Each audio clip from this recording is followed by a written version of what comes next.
Hello दोस्तों, I am आशीष बनोधा। आपको आज हिस्ट्री क्लास आई है। बहुत दिन बाद हिस्ट्री क्लास आप आई है यार, तो रेगुलर क्लास लाते रहेंगे। थोड़ी प्रॉब्लम हो गई थी इसलिए ये नहीं आ पाई है।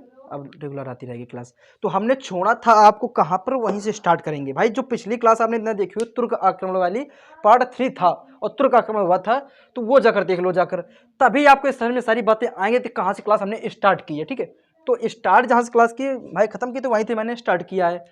तो भाई मोहम्मद गौरी का जो हो गया था, हमने जो पढ़ा दिया था, जितने भी आक्रमण हुए थे वो सारे डिस्कस कर लिए थे पिछली क्लास में। अब आगे इधर देखो, वहीं शुरू करते जहाँ से छोड़ा था भैया। बताया था कि पृथ्वीराज चौहान जी से आप मिले हैं भैया। कहाँ? कौन? पृथ्वीराज चौहान। जानते हो कौन थे ये एक राजा था चौहान वंश का। ठीक है, हमने सारी बातें डिस्कस की पिछली वीडियो पर, पृथ्वीराज चौहान के बारे में पूरी बातें डिस्कस की, लेकिन अब नहीं बताएंगे। अब आपको सीधा आगे ले चलेंगे, नहीं तो टाइम हो जाएगा ज़्यादा, और भी बताना इसे मिटा कर। ठीक है, तो देखो इधर भाई, मोहम्मद गौरी जब सिंध पर और जम्मू कश्मीर पर राज करने लगा, जब उन्होंने भीम द्वितीय ने भीम प्रथम ने से सॉरी द्वितीय ने इसे वहाँ से खदेड़ा और इसके माँ के कहने पर ढीलने पर इसने सिंध पर और जम्मू कश्मीर पर राज करना शुरू कर दिया। तो 1191 ईस्वी में इसने पृथ्वीराज चौहान पर आक्रमण किया, जिसे हम तराइन का प्रथम युद्ध कहते हैं। वेरी इंपॉर्टेंट है भाई। ये एक जगह पूछा जाता है कि तराइन का प्रथम युद्ध कब हुआ था, तो बता सकते हो 1191 ईस्वी में हुआ था। किसके किसके बीच हुआ था? तो पृथ्वीराज चौहान जी के बीच थे और मोहम्मद गौरी के बीच में। पृथ्वीराज चौहान और मोहम्मद और गौरी के बीच में विजयी कौन हुआ था? मोहम्मद गौरी पराजित हुआ था और पृथ्वीराज चौहान जो हमारे थे ये विजयी हुए थे। कौन थे? विजयी हुए थे।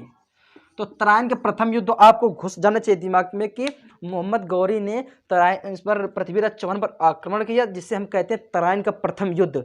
1191 ईस्वी में इसने 1191 ईस्वी में पृथ्वीराज चौहान पर आक्रमण किया और पृथ्वीराज चौहान ने इसे मोहम्मद गौरी को हराकर भेज दिया, भगा दिया, और यहाँ पर पृथ्वीराज चौहान विजयी रहा। अब बात करते हैं कि भैया ये जो तराइन का द्वितीय युद्ध था, ये द्वितीय युद्ध क्यों हारा पृथ्वीराज चौहान? भाई 1192 ईस्वी में भी तुरंत आक्रमण से एक साल बाद किया। मोहम्मद गौरी ने एक साल बाद तुरंत आक्रमण कर दिया, फिर दोबारा पृथ्वीराज चौहान के ऊपर, और फिर उसमें विजयी रहा। अच्छा, क्यों विजयी रहा? पहली बार हार गया था, इतनी सेना थी पृथ्वीराज चौहान के पास, इतना पराक्रमी राजा था, फिर भी इसने हरा दिया। क्यों हरा दिया उसकी बात देखो। उसकी बात करने के लिए हमने ये जगह ढेली है। देखो भैया, एक जयचंद राजा थे। अब जयचंद कौन थे, कहाँ कौन थे, क्या थे, सारी बातें डिस्कस करेंगे। जयचंद नाम का राजा था, ये कन्नौज पर राज शासन करता था। कन्नौज पर शासन करता था। इसकी एक पुत्री थी, उसका नाम था संयोगिता। क्या नाम था? संयोगिता। बड़ी सुंदर थी ये ब्यूटीफुल लड़की थी। ब्यूटीफुल लड़की होने की वजह से इससे पृथ्वीराज चौहान से प्यार हो गया। जानते हो, लव अफेयर हो गया। ठीक है, तो पृथ्वीराज चौहान से, सॉरी इधर देखो, पृथ्वीराज चौहान से प्यार हो गया था। क्या हो गया था? प्यार। मतलब कि पृथ्वीराज चौहान संयुक्ता से प्रेम करता था, बहुत ज्यादा ही प्रेम करता था यार। ये पुत्री थी किसकी? जयचंद्र की। संयोगिता पुत्री थी जयचंद्र की। जयचंद्र कौन था? कन्नौज का राजा। और पृथ्वीराज चौहान जी से प्रेम करती थी संयोगिता, और पृथ्वीराज चौहान बहुत बेहद ही चाहता था। तो जयचंद अपनी पुत्री की सहायता लेकर इसके पृथ्वीराज चौहान के सारे भेद ले लिए। अच्छा, क्यों ऐसा किया जयचंद ने? क्योंकि जयचंद को मंजूर नहीं था कि पृथ्वीराज चौहान से हमारी लड़की मुलाकात करे, चुपके से मिले, ये चीज चलती थी। ठीक है, तो अब भाई जब इसे मंजूर नहीं था तो इसने सोचा कि इसे कैसे भी कर हराया जाए, मराया जाए, इसकी मृत्यु की जाए किसी भी तरह करके। और भाई मौका पा गया। ये तो कैसे मौका पा गया कि मोहम्मद गौरी ने भी आक्रमण कर दिया तराइन के प्रथम युद्ध पर, और जब उसको ये बात पता चली जयचंद को, तो जाकर मोहम्मद गौरी से जाकर ये मिल लिया। मोहम्मद गौरी से ये जाकर मिल लेता है और दोनों की दोस्ती बन जाती है। और इसने मोहम्मद गौरी के साथ मिलकर और पूरे भेद पृथ्वीराज चौहान से ले लिया संयोगिता के द्वारा, मतलब उसकी पुत्री के द्वारा। देखो लड़की कितना धोखा देती है यार, अपने आशिक के पूरे भेद लेकर अपने पिता को बता दिया और फिर इसको मरवा देती है तराइन के द्वितीय युद्ध पर। इसलिए कहते हैं प्रेम साला होता ही झूठा है, ठीक है। तो इधर देखो 1192 ईस्वी वाला देखो, जैसे ही पूरे भेद पा जाता है जयचंद। अभी एक बात बताएंगे आपको, वेरी इंटरेस्टिंग बात बताएंगे, भी थोड़ी देर रुकिए। तो जयचंद जो हमारे राजा थे पूरा भेद ले लिया, और जयचंद ने भाई मोहम्मद गौरी का पूरा भेद बता दिया। और भाई यार किसी राजा का पूरा भेद जान जाओगे कैसे, इसकी क्या कमजोरी है, तो पक्का उसको हारना तय है। और तुरंत 1 साल बाद भाई मोहम्मद गौरी ने 1192 ईस्वी पर तराइन का द्वितीय युद्ध कर देता है। तराइन का द्वितीय युद्ध कब हुआ था? 1192 ईस्वी पर।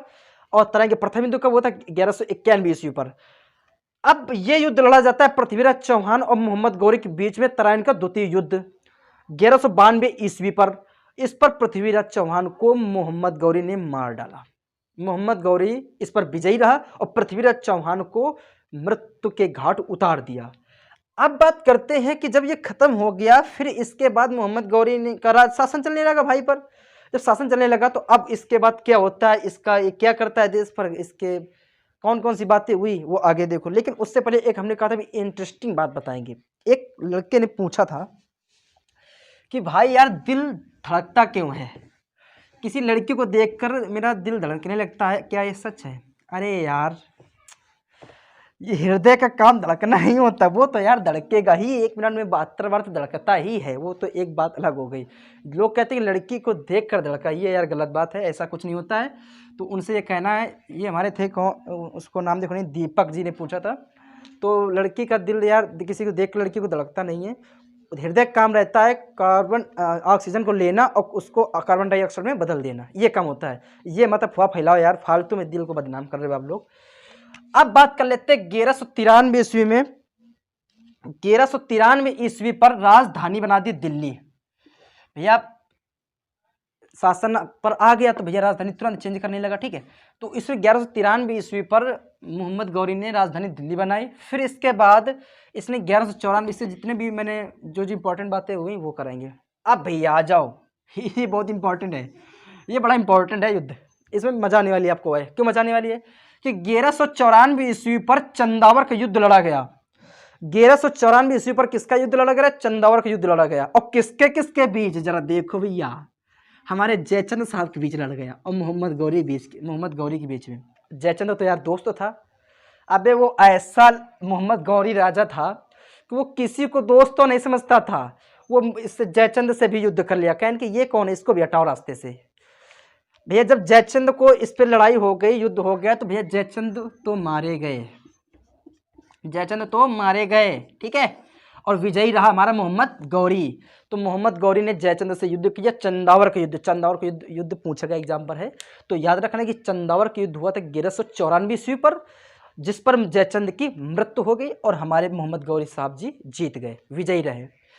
अच्छा, जब किसी को तुम धोखा दोगे तो तुम्हें भी कोई धोखा देने वाला है, वही बात हो गई जयचंद के ऊपर, ठीक है। अब बढ़ते हैं आगे, क्लास लेते हैं। सारी बातें हो चुकी हैं, अब हम बात करेंगे इनके इंपॉर्टेंट फैक्ट के बारे में। आज हम खत्म कर देंगे मोहम्मद गौरी को, ठीक है। जरा देखो यार, मोहम्मद गौरी के उस टाइम कुछ गुलाम हुआ करते थे, उनके बारे में बात करेंगे। तो मोहम्मद गौरी के गुलाम,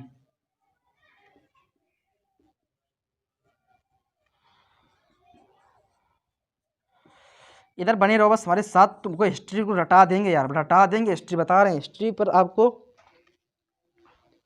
इसके 4 गुलाम हुआ करते थे मोहम्मद गौरी के। प्रथम गुलाम को हम लिखेंगे यहाँ पर कुतुबुद्दीन ऐबक। एक बात और थी अरे यार, कुतुबुद्दीन ऐबक की एक बात और थी, ये दामाद भी था मोहम्मद गौरी का, ये दामाद भी था, ठीक है। गुलाम तो था ही था और दामाद भी था, ठीक है। दूसरा हमारा है चलदौज, ठीक है। तीसरा हमारा कुबाचा, इनको सारा सभी को याद रखना। और तीसरा बख्तियार खिलजी, ठीक है, बख्तियार खिलजी, ठीक है। बख्तियार है, ऐसे लिख दिया, गलत लिख दिया, रुको मिनट।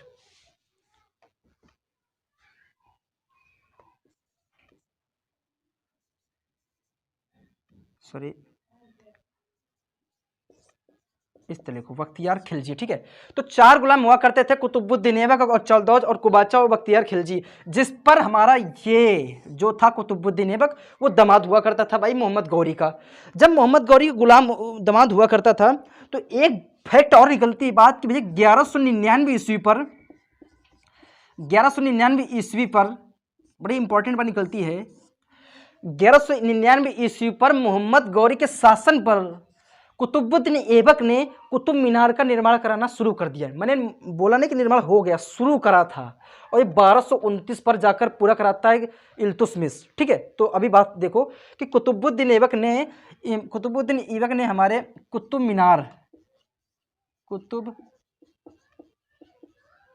मीनार का निर्माण शुरू कर दिया, जो हमारे 73 मीटर की थी, ठीक है, 73 मीटर की, इसे याद रखना, 73 पूछ लेता, 73 मीटर की बनी है, ठीक है। तो 1199 ईस्वी पर हमारे इसके मोहम्मद गौरी के गुलाम जो थे, मोहम्मद गौरी के शासन पर कुतुबुद्दीन ऐबक ने कुतुब मीनार का 1199 ईस्वी पर निर्माण कार्य शुरू कर दिया, जो 73 मीटर की थी, ठीक है। अब आगे बात करते हैं।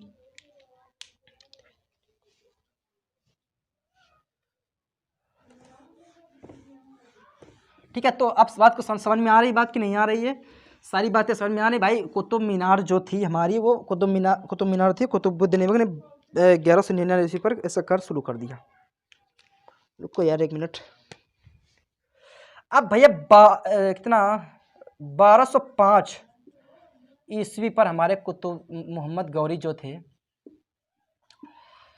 की मृत्यु हो गई, ठीक है। किसी युद्ध में नहीं, ऐसे मृत्यु हो गई, आपदा थी, प्रकृति की देन थी, मृत्यु हो चुकी थी। जब मृत्यु हो गई तो अगला शासक कौन बनेगा भैया? अगला शासक बनेगा हमारा कुतुबुद्दीन ऐबक, कहाँ का? दिल्ली का शासक। अब यहां से शुरू होगी भैया दिल्ली सल्तनत। क्या शुरू होगी? दिल्ली सल्तनत, जिसे हम कहते हैं गुलाम वंश, क्योंकि ये गुलाम ही था, ठीक है। तो 1205 ईस्वी पर मोहम्मद गौरी की मृत्यु हो गई तो दिल्ली का शासक कुतुबुद्दीन ऐबक बन गया।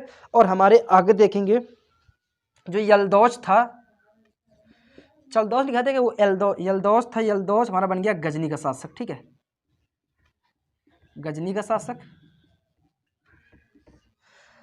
कुबाचा जो हमारा था वो काबुल, कौन था? काबुल का बन गया, ठीक है।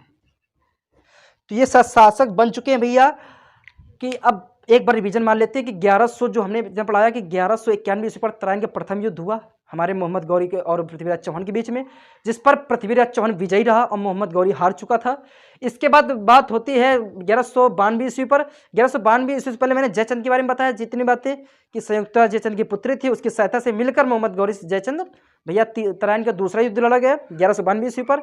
जो 1192 ईस्वी पर लड़ा गया उस पर हमारे पृथ्वीराज चौहान को मार डाला गया मोहम्मद गौरी के द्वारा, ठीक है। फिर इसके बाद हम आगे बढ़ते 1193 में दिल्ली राजधानी बनाई गई।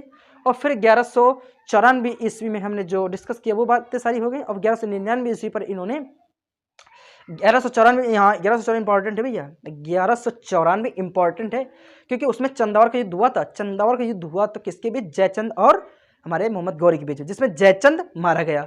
फिर 1199 ईस्वी पर कुतुबुद्दीन ऐबक ने मोहम्मद गौरी के शासन पर कुतुब मीनार का निर्माण कर शुरू कर दिया था। शुरू करने पर 73 मीटर की थी, ठीक है।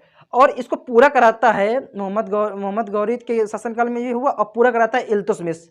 कुतुबुद्दीन ऐबक ने शुरू किया और पूरा किया इल्तुतमिश ने 1229 ईस्वी पर। अब बात आती है कि 1205 ईस्वी पर भाई मोहम्मद गौरी की मृत्यु हो गई। कुतुबुद्दीन ऐबक दिल्ली का शासक बना दिया गया और हमारे एलदौज जो गुलाम थे वो गजनी के शासक बना दिए गए और कुबाचा था काबुल का। अब बात करते हैं कि भैया अब शुरू होगा यहाँ से इंपॉर्टेंट जो दिल्ली सल्तनत। प्रथम दिल्ली सल्तनत यहाँ से शुरू होती है जिसका शासक होगा कुतुबुद्दीन ऐबक, और इसमें जो वंश चलेगा वो गुलाम वंश होगा। अब हम पढ़ेंगे 1205 से आगे की ओर, ठीक है। तो कल नेक्स्ट क्लास में आपको मिलेंगे हिस्ट्री के साथ। जय हिंद, जय भारत।